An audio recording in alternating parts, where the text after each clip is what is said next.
Hi, I'm Vic. And I'm DJ. And this is Adventures with Vic and DJ. How's it going, DJ? It's going really good. So we ended last time. I said, hey, we'll make another video before we leave Bangkok. And clearly we're in Tiffin, Iowa, not in Bangkok. But yeah, we got busy. I thought we had a couple days left. We really only had the next day. And that was a super busy day. And then we came back. And so, maybe we had two more. I don't know. They all run together. But anyway, we're home. Absolutely. So we just figured we'd take a little bit of time to just do a quick little end of vacation recap. So just talking about last couple days in Bangkok, and then our night in Tokyo, and then our flights back home. So one of the things that DJ was really looking forward to was Mahanakan Tower. That was probably the number one thing on his list of the things that he really wanted to experience while he was in Bangkok. And we decided that we were going to get up that next, where we last left our video was that we were getting ready to head to Mahanakan Tower. Yes. We decided that it wasn't too far of a walk, although we passed it on the train a few times when we did take the train, and we thought it was far away from our hotel. Turns out it was probably, I think it's at 1.5 kilometers. yeah, maybe 5-6 blocks away, like city blocks. But yeah. One Vegas block. Yeah. You've ever been to Vegas. Yeah, so it was definitely walkable. And so we decided to take a walk, and it was a beautiful morning. Even the walk there was eventful. Yes. So it started off with, and I think we talked about it before, the tuk-tuk drivers could be a little pressuring, high pressure. And so one guy stopped, and then we walked to the next block, and the same guy had come up and stopped and waited for us. And then the next block, he was there again. And the next block, he was there again. And I think he finally took the hint of, we're not going with you. And he was trying to sell us every other tour. And, he seemed like he was going to take care of us. But we were on a mission. Yeah. So, and then right after that, we were watching traffic. I said, man, we were waiting for the crosswalk sign to change. And I said, I'm going to film this real quick. And I just pulled out my phone and filmed, and there was a motorcycle accident almost happened. I mean, it didn't. It was just a near miss, which happens a lot there every 2 seconds. But I happened to catch one on video of a motorcycle come screeching to a halt right in front of us, almost got hit by cross traffic. So maybe we'll loop that video in. Probably not right now. We're not that tech savvy yet, but. Absolutely. Anyways, let's talk about Mahanakan Tower, DJ. Sorry, DJ's kind of excited right now to talk through things. So let's talk about Mahanakan Tower. So Mahanakan Tower is a newer building. I said it looks like it's a glitch in the Matrix because of how the building is. It's a 78-story tall building that shifts over, it seems like, and there are pieces missing from the building, and it's structurally there. We did a little bit of research on Mahanakan Tower. Obviously, the reason DJ wanted to go to the Mahanakan Tower was because of the 78th floor glass skywalk. But Mahanakan Tower is also a residential building as well as a mall. So yet again, another mall in Bangkok. One of the hundreds of malls it seemed like that we went to. But we were able to go. We opted to go first thing in the morning. The ticket is good for all day. So when we got there, obviously they try to upsell you on everything, which is fine. It is a tourist attraction, so we were able to get 2 tickets, and we went straight to the 74th floor. I think the first fun was the elevator. Would you like to talk about the elevator? You can talk about it. Okay. You're doing good. Keep going. So the elevator was kind of like a Willy Wonka elevator. If you've ever watched the movie Willy Wonka, you walk into this elevator and it's pitch black. There's maybe a few lights in there, but they chock it full as many people as can fit. And you're like, okay, this is not going to be fun. And they push the button and it starts to go up. There's floor 1 to floor 74. Mm-hmm.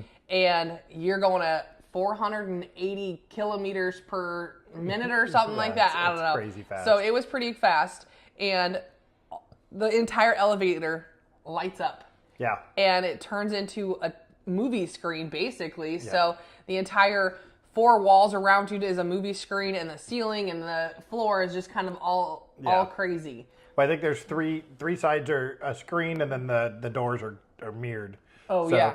But it feels like you're right in the back of a tuk-tuk. It's animated, and then there's like a rabbit that's driving you around Bangkok, essentially, and you end up at Mahanakan, I think, is what, I don't know, I was trying to keep my bearings. And I was also watching the floor counter, which was barely keeping up with how fast we were going up. Yes, and I was recording at that time, too, so I didn't really get the experience of what was happening. I was watching DJ's face light up like a kid in a candy store.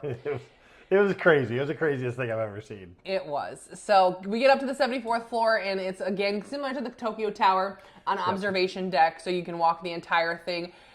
Amazing views of Bangkok. I mean, we could see every attraction, it seemed like. We were able to see the Gold Mount, which was, 6 kilometers away from where we were staying. We were able to see our hotel. We were able to see the river, Icon CM, the Grand Palace, just kind of all sorts of different attractions. And that was really cool. And then you go up an escalator or up an elevator that's a glass elevator, go up another 4 floors to the 78th floor.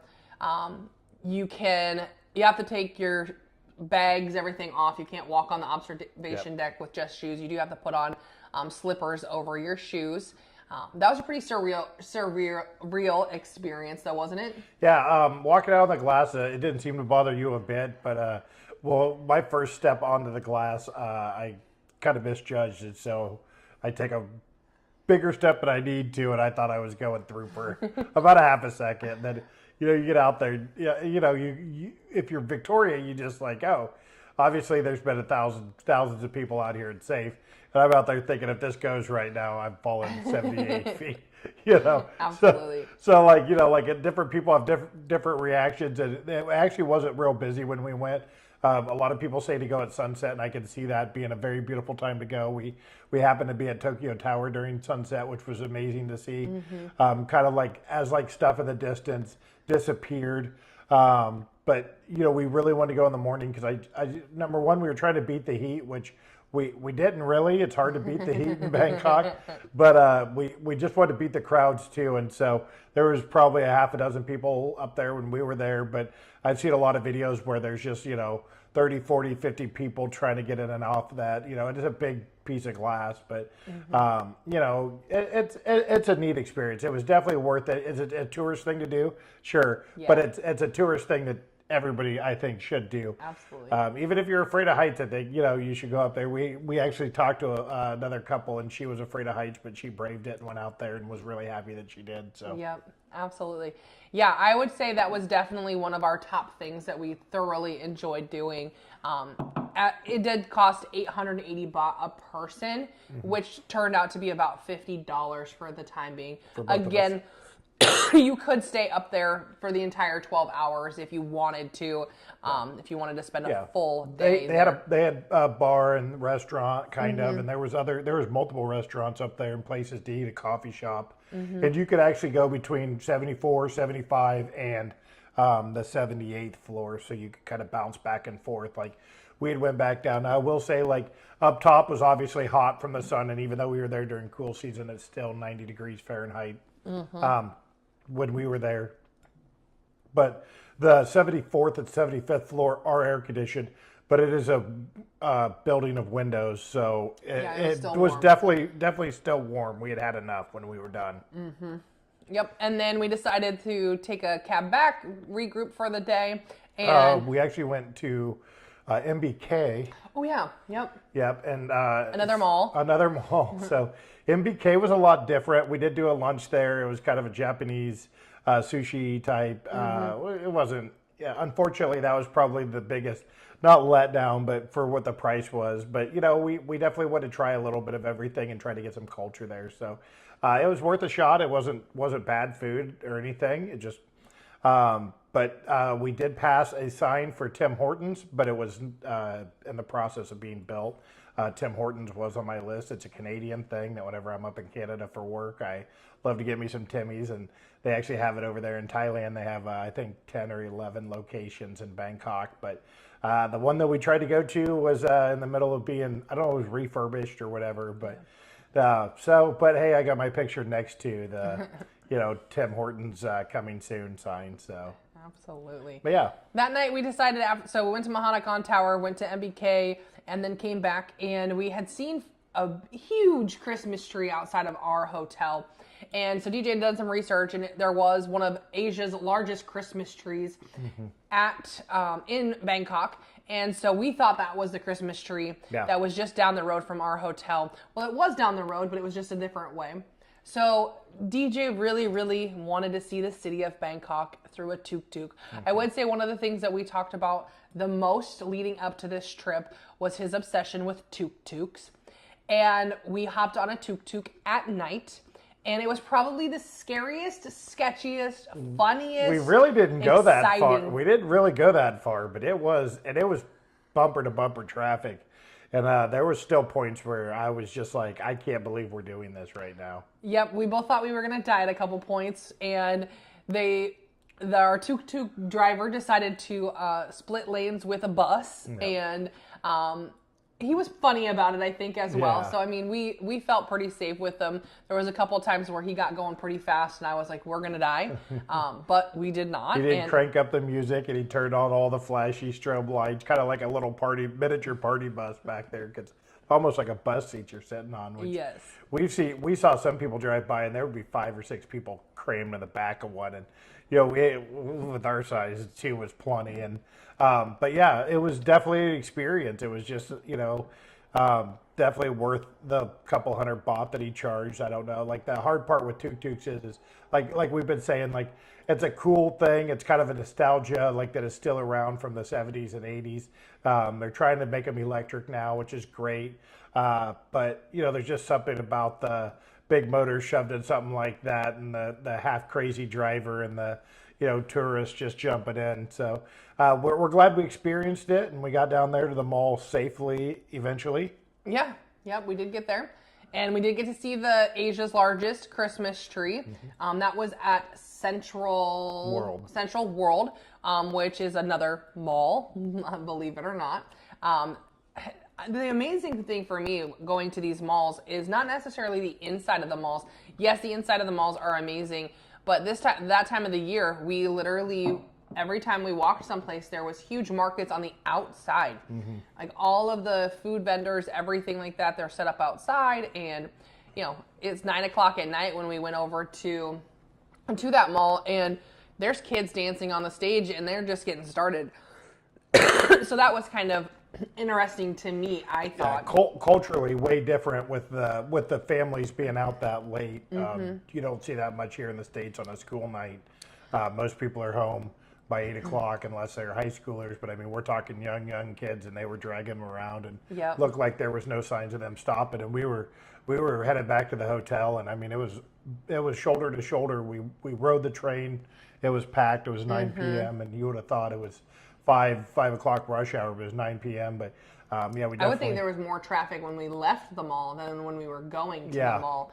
And that was something still that, just thinking of that, you know, we're back in the United States now, and at home, I went to go to the mall today, and it closes at 7, and it's the weekend before Christmas. You know, the malls close at midnight, and that's just something we're not used to seeing or thinking of. And I understand it, the culturally and the heat, but it was just something that was kind of unique for us, that we're just culturally wound to be ready to go to bed at 8, 9 o'clock, and they're not. So that was to me was a big surprise. Something that I enjoyed. I'm not a huge night person. DJ's more of a night person. It was interesting for me to get up in the morning and be like literally the only person alive. It seemed like that I was just in this 14 million person city, and I was the only person awake that early. So that was different for me. Next day, we did decide that we were going to go back to the hop-on, hop-off boat. We did really like it a lot the first time. I mean, 150 baht, you can't beat that for being able to travel up and down the river.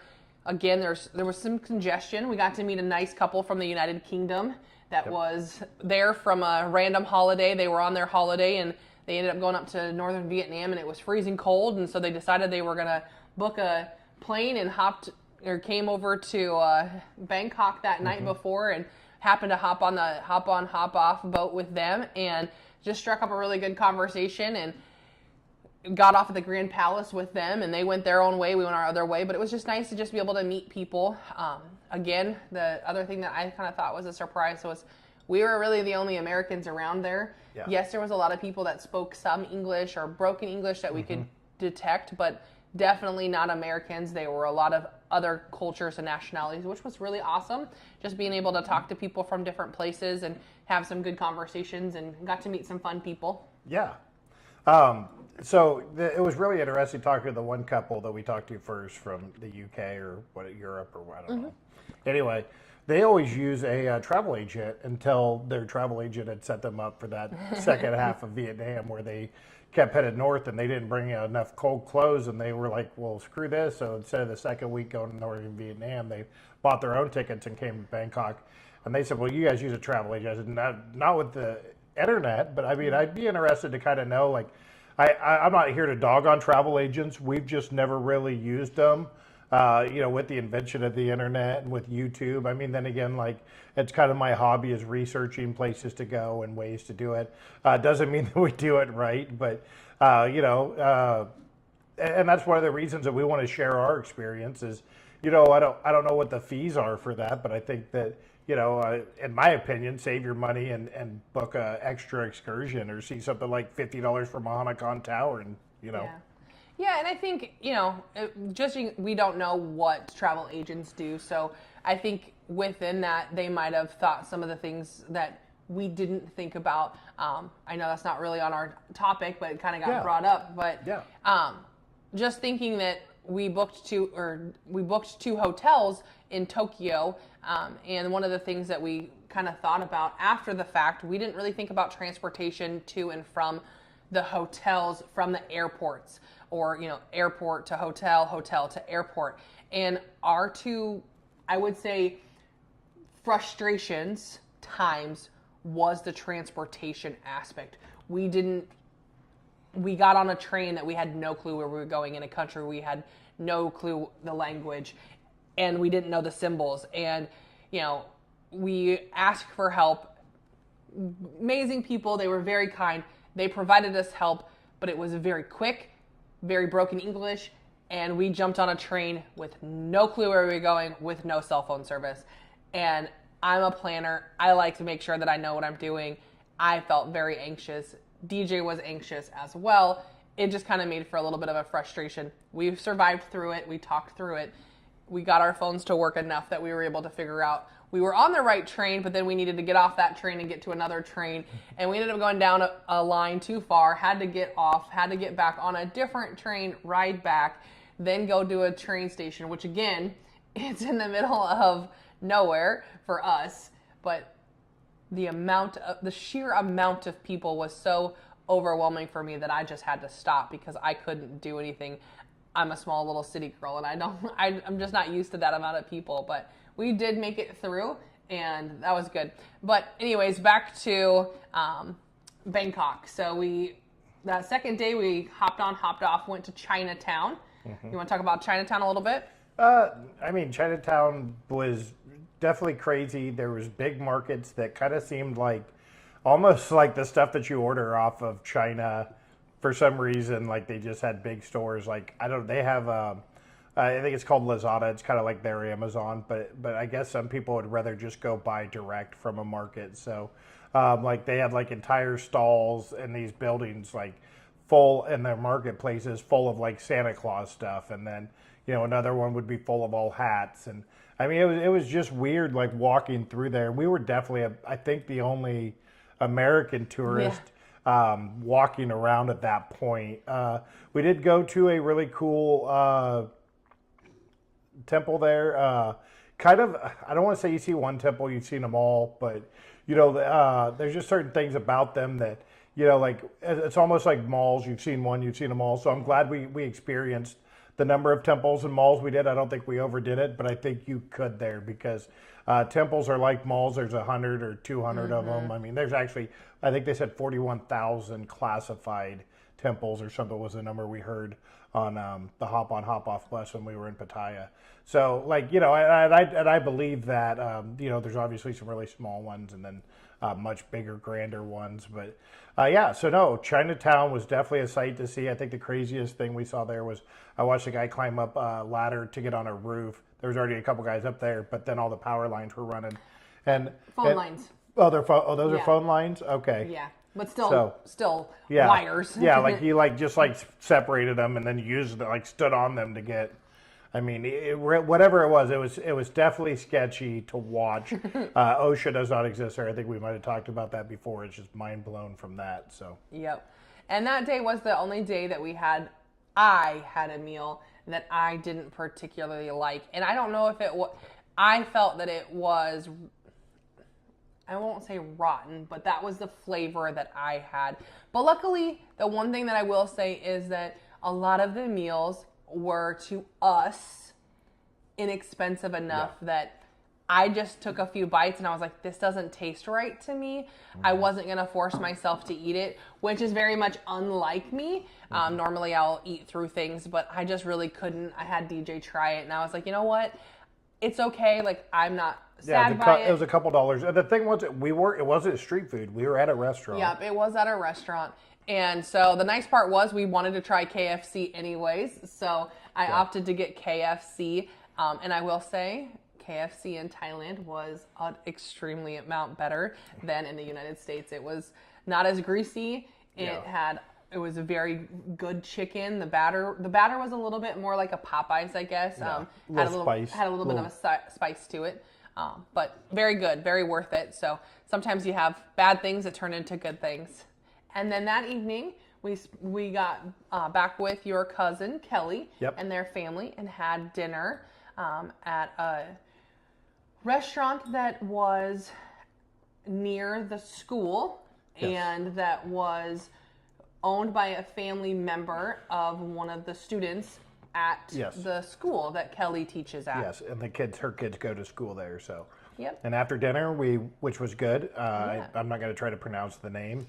Do you want to try to say it? Nope, it's okay. I don't want to butcher it. So we went over and watched Kelly's 8-year-old, Oak is his name, practice soccer, and so the Thai kids got to kind of see the school.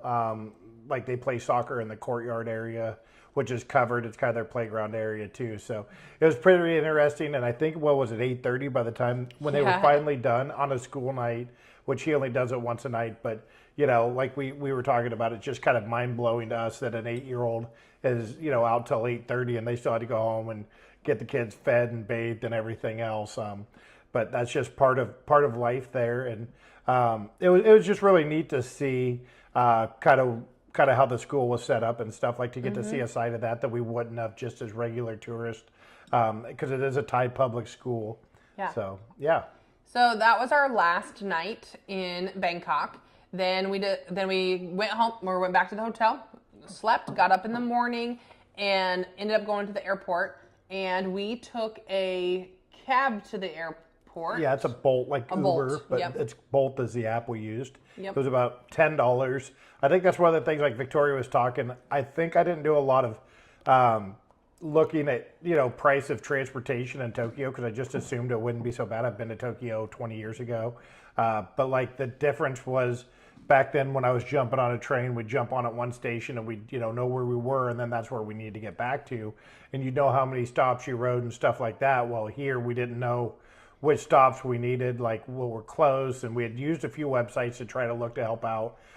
Just took a little bit of time, but we looked up at Uber, because they don't have Bolt or Grab. They use Uber, and then I guess they use another one that I was unaware of until after. But Uber was going to be $165 from the airport the second time. Yes. And I was like, I think we could figure out the train system for $165, because that's more than we had spent almost the entire time, which Tokyo definitely, when we rode a cab when we first got there the first time, we took a cab as $50, and then we took a $11 cab to Tokyo Tower, which we chose to walk back. It wasn't even that far, and that had cost $11. So that's probably the biggest contrast difference would be the difference in pricing between transportation in Bangkok and Tokyo. Yeah, so. And I think there's two airports in Tokyo, so we ended up landing at NRT. I forget what it is. And then had to go to Haneda the next day. Yep. So while it wasn't that far in all reality, in between, just that hotel getting to was difficult. The next morning, it was gorgeous. That was probably the coolest thing I've ever gotten to experience. So we woke up on Saturday morning to head towards home, or head to the airport, and I got to wake up, watch the sunrise because I wake up early enough. So I woke up about 6:30 and got to watch the sunrise in Tokyo Bay, and that was gorgeous. Just being able to see the sun come up over the bay and the water. We had a very nice room. It was an awesome view. It was a great experience. Yep, we were up on the 10th floor, so got to overlook the bay there, and it was beautiful. So we woke up, ended up taking a bus that day. So when we got to the hotel, we asked them about transportation. We decided we'd had enough with not knowing about transportation, so we asked at the front desk. And there was a bus that went straight to the airport. It wasn't a free shuttle, but it was 2,600 baht total, so 1,300 or yen.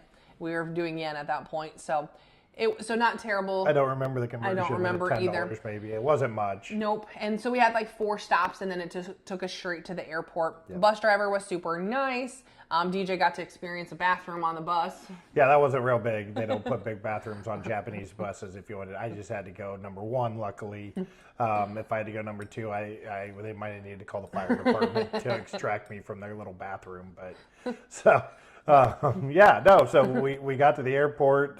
Flight was great, and then the weird part about the flight though was, yes, we knew that that we were getting. Mentally, I think that was the hardest part for that flight, because we had slept the night before, got up that morning, watched the sun rise, got on a plane, and went back in time, in all reality, because we watched the same sunrise in Chicago 13 hours later. So we left at 10:50. It would have been 11 hours, but 11 hours, yep. So we left at 10:50 in the morning. Yep. Flew back in time and landed at 8:45.